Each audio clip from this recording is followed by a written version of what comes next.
ISF সমাজ পরিবর্তন করার লড়াইয়ে লেগেছে। সাংবিধানিক অধিকার, সামাজিক ন্যায়, আত্মমর্যাদার লড়াই করার জন্য দল দৃঢ় প্রতিজ্ঞাবদ্ধ। বর্তমান সময়ে রাজ্যের আরজিকর হসপিটালের কাণ্ডকে নিয়ে যে উত্তাল আন্দোলন চলছে, আইএসএফও তাতে সামিল হয়েছে।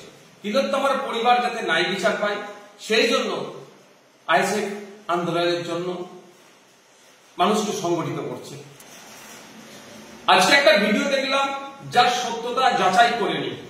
সেখানে একজন নাবালিকাকে আপত্তিকর ও অবাঞ্ছিত মন্তব্য করেছে, যেটা অত্যন্ত নিন্দনীয় ও ন্যক্কারজনক ও দুর্ভাগ্যজনক। আমাদের কোনো সমর্থক যদি এই অবাঞ্ছিত মন্তব্য করে থাকেন, সেটা দলের বক্তব্য নয়। দল এই ধরনের বক্তব্যকে কোনো মতেই প্রশ্রয় দেয় না। কারণ দল মনে করে না নাবালিকা বা সাবালিকা যেই হোক না কেন, পুরুষ মহিলা নির্বিশেষে, সে বিরোধী দল হোক শাসক দল হোক যে হোক না কেন, কাউকে কোনো ধরনের অবাঞ্ছিত মন্তব্যকে দল প্রশ্রয় দেয় না।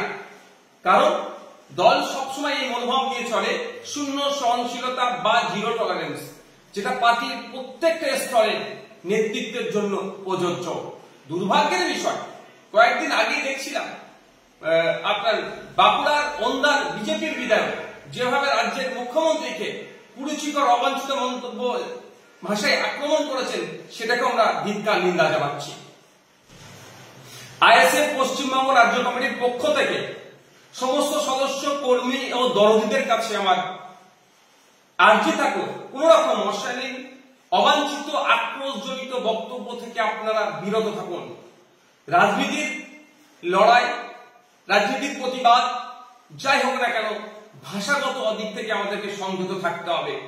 ইন্ডিয়ান সেকুলার ফ্রন্ট কোন রকম অবাঞ্ছিত, অপরিচিকর ভাষাকে প্রশ্রয় দেয় না এবং তার কর্মী সমর্থকদের কাছেও সবসময় আর্জি রাখছে যে এই ধরনের অবাঞ্ছিত, আক্রোশজনিত মন্তব্য থেকে আপনারা বিরত থাকবেন। কোন রকম ভাবে এই ধরনের মন্তব্য আপনারা করবেন না।